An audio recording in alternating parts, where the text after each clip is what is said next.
ഏറ്റവും സ്നേഹമുള്ളവരെ, പെന്തക്കോസ്താ ദിനത്തിനായിട്ട് ഒരുങ്ങിക്കൊണ്ടിരിക്കുന്ന അവസരമാണ്.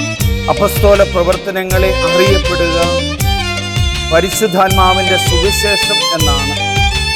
41 പ്രാവശ്യം ഗ്രന്ഥകർത്താവായ ലൂക്കാ സുവിശേഷകൻ ഇതിൽ ഉപയോഗിക്കുന്നുണ്ട്.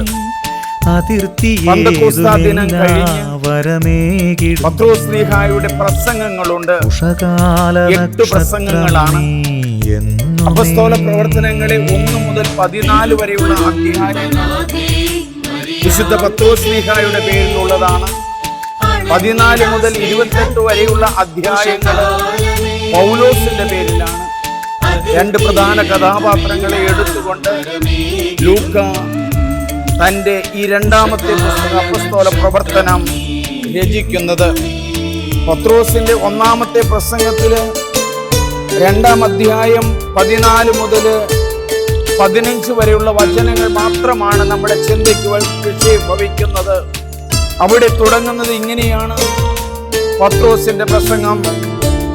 പത്രോസ് മറ്റു 11 പേരോടുമൊപ്പം എഴുന്നേറ്റ് നിന്ന് ഉച്ചസ്വരത്തിൽ അവരോട് പറഞ്ഞു, യഹൂദ ജനങ്ങളെ, ജെറൂസലേമിൽ വസിക്കുന്നവരെ, ഇത് മനസ്സിലാക്കുവിൻ, എന്റെ വാക്കുകൾ കേൾക്കുവിൻ. നിങ്ങൾ വിചാരിക്കുന്നത് പോലെ ഇവർ ലഹരി പിടിച്ചവരല്ല. കാരണം ഇപ്പോൾ ദിവസത്തിന്റെ 3-ാം മണിക്കൂർ അല്ലേ ആയിട്ടുള്ളൂ. പല പ്രസംഗങ്ങളും അപ്പസ്തോല പ്രവർത്തനങ്ങളിൽ നടത്തുന്നുണ്ട്. 8 പ്രസംഗങ്ങളാണുള്ളത്. പത്രോസിന്റെ 1ാമത്തെ പ്രസംഗം ആരംഭിക്കുന്നത് 2ാം അധ്യായം 14 മുതൽ 36 വരെയുള്ള വളരെ ദൈർഘ്യമുള്ള ഒരു പ്രസംഗമാണ്. ആ പ്രസംഗത്തില് 8-ൽ പരം പഴയ നിയമ ഉദ്ധരണികൾ ഉദ്ധരിച്ചുകൊണ്ടാണ് പത്രോസ് 11 പേരോടൊപ്പം എഴുന്നേറ്റ് നിന്ന് ഉദ്ഘോഷിക്കുന്നത്. നമ്മുടെ ഈ കാലഘട്ടത്തിലുള്ള മൈക്കുകളോ മറ്റ് സംവിധാനങ്ങളോ ഇല്ലാത്ത ആ കാലഘട്ടത്തില് ചുറ്റും കൂടിയിരിക്കുന്ന ആളുകളോട് എങ്ങനെയാണ് പ്രസംഗിച്ചത്? അവിടെ പറയുന്ന ഒരു വാക്കുണ്ട്. പത്രോസ് പറയുന്നത് അറമായ ഭാഷയിലായിരിക്കാം, അല്ലെങ്കിൽ ഹീബ്രു ഭാഷയിലായിരിക്കാം. ഈ ഭാഷയിൽ പറയുന്നത് അവരുടേതായ ഭാഷയിൽ അവർക്ക് മനസ്സിലാകുന്നു എന്നുള്ളതാണ് ഏറ്റവും വലിയ കാര്യം. അവിടെ ഒരുമിച്ച് വരാൻ കാരണം പെന്തക്കോസ്താ തിരുനാളാണ്. 50-ാം വിളവെടുപ്പിന്റെ തിരുനാളാണ്. ലോകത്തിന്റെ വിവിധ ഭാഗങ്ങളിൽ നിന്ന് എല്ലാ ജനങ്ങളും സമ്മേളിച്ചിരിക്കുകയാണ് ജെറൂസലേമിലും. അങ്ങനെ സമ്മേളിച്ചിരിക്കുന്ന ജനത്തിന്റെ നടുവിലേക്ക് കടന്നു വന്നാണ് പത്രോസ് പറയുന്നത്. 14-ാം വചനം നമുക്ക് ശ്രദ്ധിക്കാം. പത്രോസ് 11 പേരോടൊപ്പം എഴുന്നേറ്റ് ഒരു യോജിപ്പ് കാണിക്കുകയാണ്. സഭയുടെ ആരംഭം തന്നെ ഒരു യോജിപ്പിലാണ്.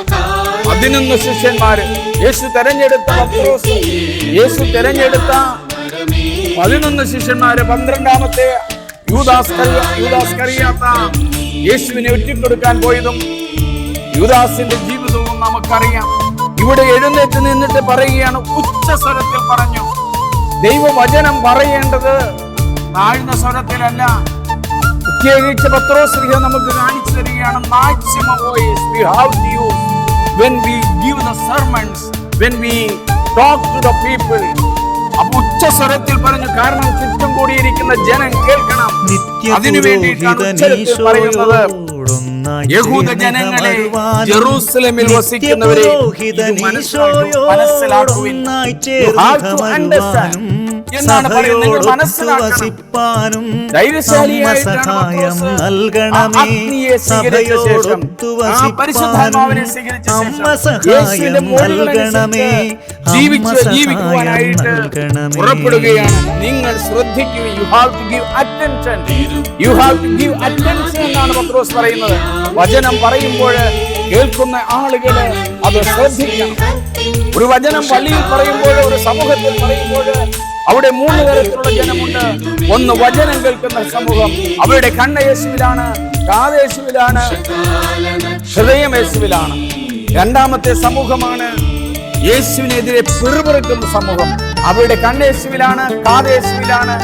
കരള് മറ്റുള്ളവരിൽ അശ്രദ്ധ ഉണ്ടാക്കുവാനായിട്ട് അവരുടെ ഹൃദയം കരള് മോശമായ രീതിയിലാണ്. മൂന്നാമത്തെ സമൂഹമാണ് വചനം കേൾക്കുന്ന രോഗികളായ മക്കള്. അവരുടെ കണ്ണേശുവിലാണ്, കാതേശുവിലാണ്, കരളേശുവിലാണ്, കൈകളേശുവിലാണ്. യേശുവിന്റെ പത്രോസിന്റെ ആദ്യത്തെ രോഗശാന്തി അവനെ സൂക്ഷിച്ചു നോക്കിക്കൊണ്ട് പറയുക, ജന്മനാ മുടന്തനായവനെ പൊന്നോ വെള്ളിയോ എന്റെ മക്കളില്ല, യേശുവിന്റെ നാമത്തിൽ നീ എഴുന്നേറ്റ് നടക്കുക.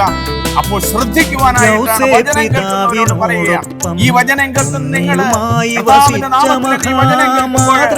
നിങ്ങളെ ദൈവം സ്പർശിക്കും. ഞാൻ ഇടുന്നു പറയുന്നത് അരുണാചൽ പ്രദേശിലെ ബന്ദർദേവ എന്ന് പറയുന്ന ഹോളി ട്രിനിറ്റി ദേവാലയത്തിൽ ആരുമില്ല, എന്റെ മുമ്പിൽ ആരുമില്ല. യേശുവിന്റെ രൂപവും യേശുവിന്റെ രൂപവും പരിശുദ്ധ അമ്മയുടെ രൂപവും പരിശുദ്ധ കുർബാനയും മാത്രമാണുള്ളത്. പരിശുദ്ധാത്മാവ് പ്രാവിന്റെ രൂപത്തിൽ എഴുന്നള്ളിവരുന്ന നോക്കിയാണ് ഞാൻ പറയുന്നത്. പരിശുദ്ധാത്മാവ് നിങ്ങളുടെ മേൽ വരും. അത്യുന്നതന്റെ ശക്തി നിങ്ങളിൽ നിഴലിക്കും. പത്രോസ് വചനം ആരംഭിക്കുന്നത് 15-ാം വചനത്തിൽ പറയുക, ഞങ്ങൾ ലഹരി പിടിച്ചവരല്ല, ഞങ്ങൾ കള്ളു കുടിച്ചവരല്ല. പരിശുദ്ധാത്മാവിനെ സ്വീകരിച്ചപ്പോൾ അവർ ലഹരി പിടിച്ചു എന്നാണ് പറയുന്നത്. പരിശുദ്ധാത്മാവിനെ സ്വീകരിക്കുമ്പോൾ വരങ്ങളും ദാനങ്ങളും നമ്മിലേക്ക് നിറഞ്ഞൊഴുകുമ്പോൾ പരിശുദ്ധാത്മാവ് നൽകുന്ന വരങ്ങളുണ്ട്, ദാനങ്ങളുണ്ട്. ഈ പരിശുദ്ധാത്മാവ് വന്നപ്പോൾ വിവിധ ഭാഷകളിൽ സംസാരിച്ചു എന്നാണ് പറയുന്നത്. ഭാഷാവരവും ലഭിച്ചു, സെനോലാലിയായും ലഭിച്ചു. സെനോലാലിയ എന്ന് പറഞ്ഞാൽ ഞാനിപ്പോൾ മലയാളത്തിലാണ് സംസാരിക്കുന്നത്. ഈ പ്രദേശം മുഴുവൻ ഹിന്ദി സംസാരിക്കുന്നവരാണ്. ഈ മലയാളത്തിൽ പറയുന്നത് ഇവർക്ക് മനസ്സിലാകുന്നുണ്ടെങ്കിൽ അത് സെനോലാലിയയാണ്. അപ്പൊ സെനോലാലിയ ലഭിച്ചു എന്നുള്ളതാണ്. ഇവര് ലഹരി പിടിച്ചവരല്ല എന്ന് പറയുകയാണ്. പരിശുദ്ധാത്മാവ് കള്ളു കുടിച്ച് ലഹരി പിടിച്ചവരല്ല, പരിശുദ്ധാത്മാവിൽ നിറഞ്ഞ് ചങ്കു പൊട്ടി, ഹൃദയം പൊട്ടി വചനം പറയുന്നവരായി തീർന്നു എന്നുള്ളതാണ്. വചന പ്രഘോഷണ രംഗത്ത് നിൽക്കുന്ന അവസരത്തില് 100 രോഗികള് ഉച്ചസ്വരത്തിൽ പറയുമ്പോൾ അവര് സുഖപ്പെടുന്നത് ഞാൻ കണ്ടിട്ടുണ്ട്. ഞാൻ ഓർക്കുകയാണ്, വചന പ്രഘോഷണം നടത്തുന്ന അവസരത്തില് എറണാകുളത്ത് നിന്ന് ഒരു ജനിത എന്ന് പറയുന്ന ഒരു സഹോദരി വന്നിരിക്കുക. ആ സഹോദരിയുടെ കാലില് പാണ്ഡുരോഗമാണ്. ഞങ്ങൾ ഉറക്കെ പ്രസംഗിക്കുകയും പ്രാർത്ഥിക്കുകയും ചെയ്യുമ്പോൾ ആ ജനതയുടെ കാലുകളെ സൗഖ്യപ്പെട്ടു. ലീലാമ്മയുടെ കാല് പോളിയോ വന്ന് തളർന്നു കിടന്നതാണ്. പരിശുദ്ധാത്മാവിന്റെ ശക്തിയാൽ അവളുടെ കാലുകൾക്ക് ശക്തി ലഭിച്ചു. പത്രോസ്ലീഹ ദേവാലയത്തിലേക്ക് പോകുമ്പോൾ ജന്മനാ മുടന്തനായ മനുഷ്യനോട് പറഞ്ഞില്ലേ, പൊന്നോ വെള്ളിയോ ഇല്ല, ഞങ്ങളുടെ പക്കലുള്ള നിനക്ക് തരുന്നു, യേശുവിന്റെ നാമത്തിൽ നീ എഴുന്നേറ്റ് നടക്കുക. ഞാൻ ഈ വചനം പറയുമ്പോൾ മുടന്തരായ കാലുകൾക്ക്, രോഗങ്ങളുള്ള മക്കളുടെ കാലുകളെ സൗഖ്യപ്പെടണമേ എന്നാണ് പ്രാർത്ഥിക്കുന്നത്. നിങ്ങൾ ഈ പ്രാർത്ഥന കേൾക്കുക. നിങ്ങളുടെ കാലുകളിലേക്ക് കർത്താവിന്റെ വചനം കൊടുക്കുക. ആ വചനത്തിന്റെ ശക്തിയാൽ നിങ്ങളുടെ കാലുകളിലെ രോഗങ്ങൾ കർത്താവ് എടുത്തു മാറ്റും. ഹല്ലേലൂയ. 16-ാമത്തെ വചനത്തിൽ പറയുക, ജോയേൽ പ്രവാചകൻ പറയുന്നത് പോലെ. പഴയ നിയമത്തിലെ ചെറിയൊരു പ്രവാചകനാണ് ജോയേൽ പ്രവാചകൻ. ഞങ്ങളെ രക്ഷിച്ചാലും എന്നാണ് ജോയേൽ എന്ന വാക്കിന്റെ അർത്ഥം തന്നെ. അദ്ദേഹം പഴയ നിയമത്തിൽ നിന്നും വളരെയധികം ഉദ്ധരണികൾ ഉപയോഗിക്കുന്നുണ്ട്. അവിടെ തുടങ്ങുന്നതാണ്, ദൈവം അറിഞ്ഞു എല്ലാ മനുഷ്യരുടെ മേലും ഞാൻ പരിശുദ്ധാത്മാവിനെ വർഷിക്കും. നിങ്ങളുടെ പുത്രന്മാരും പുത്രിമാരും പ്രവചിക്കും, യുവാക്കൾക്ക് ദർശനങ്ങൾ ഉണ്ടാകും. ആ നാളുകളിൽ വൃദ്ധന്മാർ സ്വപ്നങ്ങൾ കാണും. ഈ വചനം ഉദ്ധരിക്കുകയാണ്. എല്ലാവരും എന്ന് പറഞ്ഞാൽ ഭാഷാറാണ്, ജഡമാണ്, മാംസമാണ്, ബലഹീനതയാണ്. ആ ജഡത്തിലേക്ക്, മാംസത്തിലേക്ക്, ദൗർബല്യത്തിലേക്ക് എല്ലാവരിലേക്കും പരിശുദ്ധാത്മാവ് കടന്നു വരികയാണ്. ഓരോ വ്യക്തികളും ഒന്നാണ്. ഓരോ വ്യക്തികളായിട്ടാണ് നമ്മൾ ജീവിക്കുന്നത്. ആ വ്യക്തി സമൂഹത്തിന് ആവശ്യമായ പരിശുദ്ധാത്മാവിന്റെ നിറവ് ഈ വചനം കേട്ടുകൊണ്ടിരിക്കുന്ന നിങ്ങൾക്ക് ലഭിക്കുകയാണ്. ഹല്ലേലൂയ. അവിടെ പറയാണ്, എന്റെ ആത്മാവിനെ ഞാൻ വർഷിക്കും. എന്റെ ആത്മാവിനെ. പഴയ നിയമത്തില് വ്യക്തികളെ തിരഞ്ഞെടുത്താണ് ആത്മാവിനെ നൽകിയിരുന്നതെങ്കിൽ പുതിയ നിയമത്തിലേക്ക് വരുമ്പോൾ എല്ലാവരിലേക്കും വരിക, വർഷിക്കുക. മഴ പെയ്യുന്നത് എല്ലാവർക്കും വേണ്ടിയാണ്. ഞാൻ ഈ വചനം പറയുന്നതിന് മുമ്പ് ഈ ബന്ദർദേവയിൽ അരുണാചൽ പ്രദേശിൽ ശക്തമായ മഴയായിരുന്നു. മെയ് 28, 29 ദിവസങ്ങളിലെ ശക്തമായ മഴ മൂലം ഇവിടെ മലകളെല്ലാം ഇടിഞ്ഞ് റോഡുകളെല്ലാം ബ്ലോക്കായി. ഞങ്ങൾക്ക് മുമ്പോട്ട് പോകാൻ കഴിഞ്ഞില്ല. ഞങ്ങൾ ആ ബ്ലോക്ക് ഉണ്ടായിരുന്നു. എന്നാലും ദൈവം മറ്റു വഴികൾ നൽകിയ കഴിഞ്ഞ 5 ദിവസമായിട്ട് ഇവിടെ ഇലക്ട്രിസിറ്റി ഇല്ല, പോസ്റ്റുകളെല്ലാം ഒടിഞ്ഞു പോയതുകൊണ്ട് അതെല്ലാം നിവൃത്തിയാക്കി ഇന്ന് 5ാമത്തെ ദിവസം കരണ്ട് വന്നിരിക്കുകയാണ്. ദൈവം വർഷിക്കും എന്ന് പറഞ്ഞ എല്ലാവർക്കുമായി നൽകുക, പൂർണ്ണമായിട്ട് നൽകുക, ജഡത്തിലേക്ക് നൽകുക, മാംസത്തിലേക്ക് നൽകുക, ദൗർബല്യത്തിലേക്ക് നൽകുക, ബലഹീനതയിലേക്ക് നൽകുക. ജഡമെന്ന് പറഞ്ഞാൽ ചീഞ്ഞ ശരീരമാണ്, അഴുകിയ ശരീരമാണ്. ഈ അഴുകിയ ശരീരത്തിലേക്ക് കർത്താവിന്റെ വചനം നൽകും. ഞാൻ ഓർക്കുന്നുണ്ട്, വാഴക്കുളത്തെ ഒരു വീട്ടിൽ ഞാൻ ചെന്നിരിക്കുകയാ. അവിടെ വീട് നിറച്ച് പച്ചമരുന്നിന്റെ സുഗന്ധം വരികയാ. അപ്പോൾ ഞാൻ ചോദിച്ചു, എന്താണ് പ്രശ്നം? അപ്പോഴാണ് ഭാര്യയുടെ കാല് കൊണ്ടുവന്ന് കാണിച്ചു തരികയാ. അപ്പടി നീര് വെച്ച്, മുഴുവനും നീര് വെച്ച് അഴുകിയിരിക്കുന്ന ആ ശരീരം. ഞങ്ങൾ പ്രാർത്ഥനയുടെ അവസരത്തിൽ പരിശുദ്ധാത്മാവിന്റെ സുഗന്ധത്തിന്റെ അഭിഷേകത്തിന്റെ സമയത്ത് ആ വ്യക്തിയുടെ, ജോയിയുടെ ഭാര്യയുടെ കാല് പൂർണ്ണമായിട്ട് സൗഖ്യപ്പെട്ടു. വർഷങ്ങൾ പലത് കഴിഞ്ഞിട്ടും ഇന്നും ഒരു കുഴപ്പവുമില്ലാതെ നടക്കുക. പരിശുദ്ധാത്മാവിനെ വർഷിക്കുകയാണ് എല്ലാവരുടെ മേലും, ജഡത്തിലേക്ക്, മാംസത്തിലേക്ക്. നമ്മളെല്ലാവരും ജീവനുള്ള മനുഷ്യരാണ്, മാംസമാണ്. നമ്മൾ കൂദാശ സ്വീകരിക്കുമ്പോൾ മാംസത്തിലേക്കാണ് പരിശുദ്ധാത്മാവ് വരുന്നത്. വിവാഹം എന്ന കൂദാശയിൽ 2 വ്യക്തികൾക്ക് മാത്രമാണ് പരിശുദ്ധാത്മാവിനെ ലഭിക്കുന്നത്. മറ്റുള്ള കൂദാശകളിലും ഓരോരുത്തർക്കാണ് പരിശുദ്ധാത്മാവിനെ ലഭിക്കുന്നത്. കുടുംബജീവിതത്തിന് വേണ്ടി ദൈവം പ്രത്യേകമായിട്ട് ഭാര്യയ്ക്കും ഭർത്താവും അവർക്ക് പരിശുദ്ധാത്മാവിനെ കൊടുക്കുകയാണ്. ഈ വചനം കേട്ടുകൊണ്ടിരിക്കുന്ന ഭാര്യ ഭർത്താക്കന്മാരെ, നിങ്ങൾക്ക് കർത്താവിന്റെ വലിയ ശക്തമായ അഭിഷേകം ലഭിക്കുന്നുണ്ട്. വൈദികർക്ക് പരിശുദ്ധാത്മാവിനെ ലഭിക്കുന്നുണ്ട്, പുരോഹിതർക്ക് പരിശുദ്ധാത്മാവിനെ കിട്ടുന്നുണ്ടെങ്കിൽ മെത്രാന്മാർക്ക് പൂർണ്ണമായിട്ട് പരിശുദ്ധാത്മ, പൗരോഹിത്യത്തിന്റെ പൂർണ്ണതയാണ് മെത്രാൻ പദവി. പൗരോഹിത്യത്തിന്റെ പൂർണ്ണതയാണ് മെത്രാൻ പദവി. ആ മെത്രാന്മാരെ നമുക്ക് വേണ്ടി പ്രാർത്ഥിക്കുമ്പോൾ ആ ആത്മാവിന്റെ ശക്തമായ അഭിഷേകം ലഭിക്കും. അവരുടെ ആശീർവാദങ്ങൾ നമ്മൾ സ്വീകരിക്കുമ്പോൾ ആത്മാവിന്റെ ശക്തമായ അഭിഷേകം ലഭിക്കും. പരിശുദ്ധാത്മാവായ ദൈവമേ, ജലത്തിൽ ഇറങ്ങി വസിച്ചതുപോലെ ഈ മക്കളിലേക്ക് പരിശുദ്ധാത്മാവിനെ വർഷിക്കണമേ.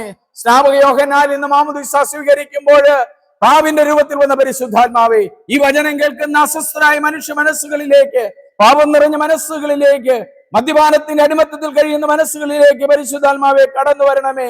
അവരെ സുഖപ്പെടുത്തണമേ, അവർക്ക് രക്ഷ നൽകണമേ. ഹല്ലേലൂയ. വീണ്ടും പറയുകയാണ്, നിങ്ങളുടെ പുത്രന്മാരും പുത്രിമാരും പ്രവചിക്കും. അതുവരെ വിചാരിച്ചിരുന്ന പ്രവാചകന്മാർക്ക് മാത്രമാണ്, പ്രായം ചെന്നവർക്കാണ് പ്രവചിക്കുന്ന ശക്തി ഉള്ളത് എന്നാൽ പരിശുദ്ധാത്മാവ് വന്നു കഴിയുമ്പോൾ ഒരു പുതിയ യുഗത്തിലേക്ക് കടക്കുകയാണ്. പുതിയ യുഗത്തിലേക്ക് കടക്കുകയാണ്. ഇന്ന് യുവാക്കന്മാരും യുവതികളുമാണ് ഈ വചനം പങ്കുവെച്ചത്. ഈ അരുണാചൽ പ്രദേശത്തിൽ ക്രൈസ്തവ സഭകൾ ഉണ്ടായതിന് കാരണം അൽമായരായ മക്കള്, കേരളത്തിൽ നിന്നുള്ള മക്കളൊക്കെ വന്ന് 1 വർഷം മുഴുവനുമായിട്ട് സേവനം ചെയ്തത് നന്ദിയോടെ ഞാൻ ഓർക്കുകയാണ്. ആത്മാവിന്റെ അഭിഷേകം നിറഞ്ഞ അവരുടെ പ്രവർത്തന ഫലമായിട്ടാണ് ഈ ബന്ദർദേവയില് ട്രിനിറ്റിയുടെ നാമത്തിലുള്ള ഈ മനോഹരമായ വലിയൊരു ദേവാലയം ഉയർന്നു വന്നത്. ഇവിടെ ഒരു പക്ഷേ പ്രേംഭായിയെ വിശുദ്ധൻ എന്ന് പ്രഖ്യാപിക്കുമ്പോൾ ആയിരങ്ങൾ, പതിനായിരങ്ങൾ, ലക്ഷങ്ങൾ സമ്മേളിക്കുന്ന ഒരു ദേവാലയത്തിന്റെ അങ്കണത്തിലാണ്, ദേവാലയത്തിന്റെ അൾത്താരയുടെ മുമ്പിലാണ് ഞാൻ നിന്ന് പ്രസംഗിക്കുന്നത്. ദൈവത്തിന്റെ അനുഗ്രഹം നിങ്ങളിലേക്ക് കടന്നു വരികയാണ്. നിങ്ങളുടെ യുവാക്കൾക്ക് ദർശനങ്ങൾ ഉണ്ടാകും. ഈ ദർശനമാണോ എന്ന് അറിയണമെങ്കിൽ ടെസ്റ്റ് ഓഫ് ടൈം ഉണ്ട്, ടെസ്റ്റ് ഓഫ് ലവ് ഉണ്ട്, ടെസ്റ്റ് ഓഫ് റിയാലിറ്റി ഉണ്ട്. ദർശനം എന്ന് പറയുമ്പോൾ കണ്ണടച്ച് കാണുമ്പോൾ കാണുന്ന കാര്യങ്ങളൊന്നും അല്ല. പരിശുദ്ധാത്മാവ് കൃത്യമായിട്ട് നിർദ്ദേശങ്ങളുണ്ട്, സഭയുടെ പഠനമുണ്ട്. Test of love, test of reality, test of time. ഇത് 3 ഉൾപ്പെട്ടതാണ് ദർശനങ്ങള്. നിങ്ങളുടെ വൃദ്ധന്മാർ സ്വപ്നങ്ങൾ കാണും. ജോയൽ പ്രവാചകന് വൃദ്ധന്മാർ സ്വപ്നങ്ങൾ കാണും. കാരണം അസ്വസ്ഥമായ മനസ്സുകളിലേക്ക് പ്രായം ചെല്ലുമ്പോൾ വരും. അസ്വസ്ഥമാണ് പ്രായം ചെല്ലുമ്പോൾ. ഈ അസ്വസ്ഥമായ മനസ്സുകളിലേക്ക് പരിശുദ്ധാത്മാവ് വരും. സമാധാനമായ, ശാന്തമായ ഒരു മരണം നമുക്ക് ലഭിക്കും. പരിശുദ്ധാത്മാവിൽ മരിക്കുന്നത് ഞാൻ കണ്ടിട്ടുണ്ട് സഹോദരങ്ങളെ. ഞാൻ ഒരു വീട്ടില് പരിശുദ്ധ കുർബാന കൊടുക്കാൻ ചെല്ലുന്നു, പ്രാർത്ഥിക്കുന്നു, അതിനുശേഷം കാപ്പി കുടിച്ച് ഇറങ്ങിപ്പോരാൻ പോകുമ്പോൾ ആ അമ്മ മുഴുവനും അങ്ങ് വിയർത്തു, പെട്ടെന്ന് അങ്ങ് മരിക്കുകയാണ്. ശാന്തമായി, സമാധാനമായി വന്നു കഴിയുമ്പോൾ കർത്താവിന്റെ അനുഭവം അതാ. പരിശുദ്ധാത്മാവ് നമ്മുടെ മാതാപിതാക്കന്മാരിലേക്ക്, നമ്മുടെ കുഞ്ഞുങ്ങളിലേക്ക്, നമ്മുടെ വ്യക്തികളിലേക്ക് കടന്നു വരട്ടെ എന്ന് ഞാൻ പ്രാർത്ഥിക്കുന്നു.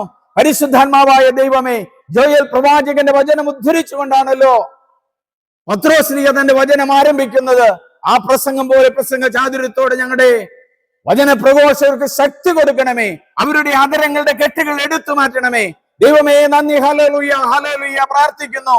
എല്ലാവരുടെ മേലും പരിശുദ്ധാത്മാവിനെ വർഷിക്കുമെന്ന് അരുളി ചെയ്തുകൊണ്ട് പ്രസംഗം ആരംഭിച്ചല്ലോ. നിങ്ങളുടെ വൃദ്ധന്മാർ സ്വപ്നങ്ങൾ കാണും, യുവാക്കൾക്ക് ദർശനങ്ങൾ ഉണ്ടാവും. പരിശുദ്ധാത്മാവിനെ വർഷിക്കണമേ. ഈ വചനം കേൾക്കുന്നവരിലേക്ക് ആത്മാവ് കടന്നു വരട്ടെ. Hallelujah, hallelujah. ഏറ്റവും സ്നേഹമുള്ളവരെ, ഈ ദേവാലയത്തിൽ ഇരുന്ന് ഏകനായിട്ടാണ് ഞാൻ ഈ വചനം പറഞ്ഞത്. പരിശുദ്ധ കുർബാനയുടെ മുമ്പിൽ ഇരുന്നാണ് പറയുന്നത്. ദൈവത്തിന്റെ അനുഗ്രഹം നിങ്ങൾക്ക് ലഭിക്കട്ടെ. മറക്കരുത്, നിങ്ങൾ എല്ലാവരും ഇത് സബ്സ്ക്രൈബ് ചെയ്യണം. എല്ലാ ദിവസവും അപ്പസ്തോല പ്രവർത്തനങ്ങളിൽ നിന്നുള്ള എൻ്റെ ഓരോ വചന പ്രഘോഷണങ്ങൾ ഉണ്ടാകും. നിങ്ങൾ തെരഞ്ഞെടുക്കണം, കേൾക്കണം. ആത്മാവിന് നിറവുണ്ടാകട്ടെ. ദൈവമേ നന്ദി. ഹല്ലേലൂയ. എൻ്റെ പേര് സണ്ണി പുൽപ്പറമ്പിൽ. സബ്സ്ക്രൈബ് ചെയ്യുക, ഷെയർ ചെയ്യുക.